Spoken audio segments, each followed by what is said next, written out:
Welcome to this explainer. Today, we've got a goal that's, well, pretty ambitious, but absolutely crucial. We are going to distill over 1,000,000 years of complex, overlapping, and incredibly dense history into one clear narrative. We're looking at Palestine, a region that has literally shaped human civilization itself. By sticking strictly to the historical records, we're going to cut right through the noise and uncover the fascinating story of what is, without a doubt, the ultimate crossroads of empires. Let's dive right in. So, here's our roadmap. We're moving chronologically through 6 chapters today. First, ancient empires and kingdoms. Then, Roman and Byzantine rule. Caliphates and crusaders. The Ottoman era. The British Mandate. And finally, the road to partition. All right, Section 1, Ancient Empires and Kingdoms, Millennia of Conquest. To really understand this region, we have to go way, way back. Human habitation here actually dates back 1.5 million years. Traces of Homo erectus were found just south of the Sea of Galilee. That makes it one of the absolute earliest places where humans lived, figured out farming, and eventually built full-blown cities. Now you might be wondering, why has this specific patch of Earth been fought over since the dawn of recorded time? Well, it's because it sits squarely in the Levant. It's literally a physical land bridge connecting Africa and Eurasia. Think about it. If you're a rising ancient empire looking to trade goods, spread your religion, or just conquer your neighbors, you had to control this exact crossroad. It made the region a perpetual, irresistible prize. And because it was such a prize, we see a constant shifting of powers, starting way back in 3700 BCE with the Canaanite city-states, which eventually fall under the dominance of the Egyptian New Kingdom. Then, as Egyptian power kind of fades, we see the Israelites emerging in the central highlands and the Philistines on the southern coast.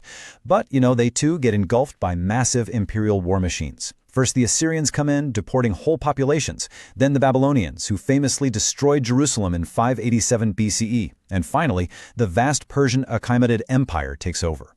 The huge takeaway here, as these empires fell, new ones absorbed the local populations, and each and every era left a permanent cultural and religious footprint on the land. Moving on to Section 2, Roman and Byzantine rule, rebellions and religious shifts. Fast forward to the classical era, and the geopolitical tectonic plates shift yet again. In 63 BCE, a Roman general named Pompey capitalizes on a local civil war, and Rome essentially just annexes the region. This is a massive game changer that completely alters the region's trajectory for centuries to come. But here's the thing, Roman rule was fiercely resisted. Listen to the staggering number, 1,100,000. That is the death toll from the First Jewish-Roman War, as recorded by the historian Josephus. In 70 CE, the Romans completely crushed a major Jewish rebellion, destroying Jerusalem and the Second Jewish Temple. It's a really grim data point, but it perfectly illustrates the absolutely devastating consequences of rebelling against the full might of Rome. And subsequent revolts, like the Bar Kokhba rebellion, only brought more devastation and a massive demographic shift in Judea. Yet, from the ashes of all that Roman destruction came a profound transformation. In the 4th century CE, the Roman Empire officially adopts Christianity under Constantine the Great. Suddenly, the region isn't just a strategic military outpost anymore, it's the Christian Holy Land. Massive churches like the Holy Sepulchre are built in Jerusalem. Palestine becomes a total magnet for monks, scholars, and pilgrims from all over. The economy goes into overdrive, cities grow, and the population swells to an estimated 1.5 million people. That's the highest it would be until the 20th century. That brings us to Section 3, Caliphates and Crusaders, the Holy Land contested. The prosperity of the Byzantine era eventually gives way to a new rising power. In the 7th century, Muslim armies conquer the Levant, bringing a completely new religious administration and a major cultural shift to our historical crossroads. What follows is centuries of incredibly complex back-and-forth conflicts. The region totally thrived under the early Islamic caliphates, building buzzing trade hubs and iconic monuments like the Dome of the Rock.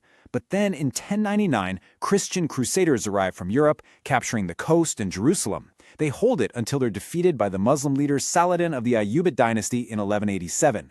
Eventually, the Egyptian-based Mamluk Sultanate takes control, and they even manage to successfully repel the fearsome Mongol invasions from the east. It's really just a dizzying revolving door of holy wars and shifting dynasties. And during this time, we see some fascinating, if brutal, historical strategies.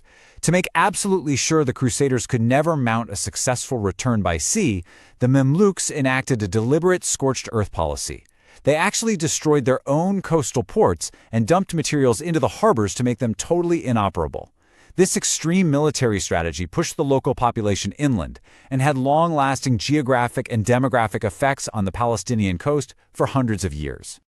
All right, Section 4. The Ottoman Era. 4 centuries of rule. In 1516, the Ottoman Empire defeats the Mamluks. This kicks off a massive 400-year period of relatively stable, though often pretty decentralized rule over the region. For a good chunk of the early Ottoman period, their direct imperial rule was actually quite weak. This allowed local, autonomous Arab rulers, like Deher al-Umar, to rise up and revitalize the economy. But by the mid-19th century, after a brief stint of Egyptian occupation, the Ottomans, now heavily backed by the British, re-centralized their control. And right at the tail end of this timeline, in 1881, we see the very beginnings of modern Zionism in Europe. This sparks the first Aliyah, which was the first major wave of Jewish immigration to Palestine. So, as the 19th century comes to a close, the Ottoman grip is weakening significantly. Western powers essentially carve out a state within a state, getting legal jurisdiction over their own citizens right there in the region. Concurrently, the rise of Zionism brings roughly 60,000 Jewish immigrants over a 30-year span. This shifting demographic reality, along with new land purchasing, sparks early alarm among local Arab populations. In fact, by 1891, Jerusalem notables formally petitioned the Ottoman government to halt the immigration. You can see the seeds of the modern conflict being sown right here. Now we hit Section 5, the British Mandate, contradictory promises. This next era, right after World War I and the total collapse of the Ottoman Empire, is absolutely pivotal. The British military occupies the region, and soon after, the League of Nations officially grants them mandatory power over Palestine. But here is where things get incredibly complicated.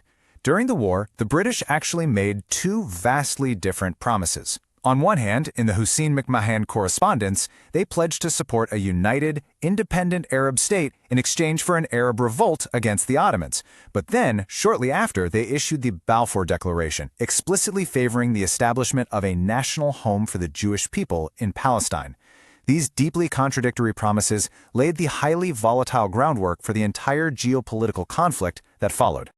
To really grasp the reality on the ground at the very start of the British Mandate, let's look at the 1922 census data. Out of roughly 760,000 people living there, 89% of the population was Arab and 11% was Jewish. However, the dynamics within that population were shifting incredibly fast. Fueled by massive foreign capital and an influx of highly educated immigrants from Europe, the Jewish sector of the economy exploded. By 1932, the Jewish literacy rate had hit 86%, compared to 22% for the Arab population. The Jewish community was rapidly building an autonomous infrastructure running totally parallel to the British administration. Naturally, resentment over British rule and Zionist settlement started to boil over, culminating in the 1936 Arab Revolt. It started out as a general strike, but quickly morphed into a full-blown armed insurrection.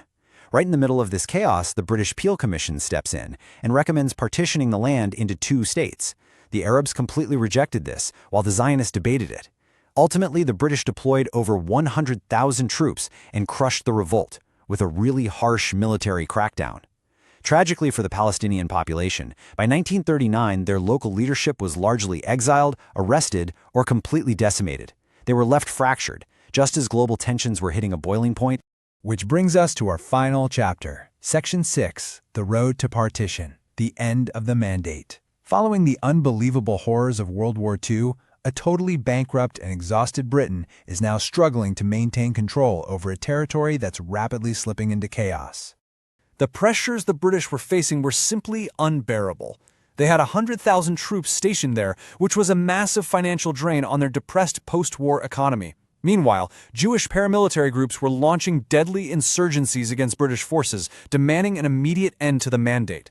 Combine that with intense international pressure to resettle hundreds of thousands of Holocaust survivors, and the British government basically just throws their hands up. In early 1947, they announced they're terminating the mandate, and they hand the whole problem over to the newly formed United Nations. So, the UN steps in with Resolution 181. Their proposed solution? partition the land into an independent Arab state alongside an independent Jewish state, and put Jerusalem under an international regime. Zionist leaders accepted this partition plan, but Palestinian and independent Arab leaders rejected it entirely. Almost immediately, sectarian violence erupts and quickly spirals into a full-scale civil war. When the British officially withdrew in May 1948, the State of Israel was declared, and nearby Arab countries immediately invaded. Israel not only prevailed in the ensuing war, but actually conquered more territory than the UN plan originally envisioned. The devastating human cost of this 1948 war is perfectly captured by this number, 700,000. That is the number of Palestinians, roughly 80% of the Arab population in the conquered territory, who fled or were driven from their homes. An event known to Palestinians as the Nakba, or catastrophe. So we've just traced an incredible path of empires, from ancient Canaanites all the way to British administrators, watching as sheer geography turned this land bridge into the world's most contested soil. Every single rising power left its mark, and competing promises laid the very groundwork for the reality we see today. So I want to leave you with this final thought. How do millennia of overlapping historical claims, immense cultural wealth, and the heavy legacy of shifting empires shape the pursuit of peace in this ultimate crossroads today? Thank you so much for joining me on this explainer, and remember to keep asking the big questions.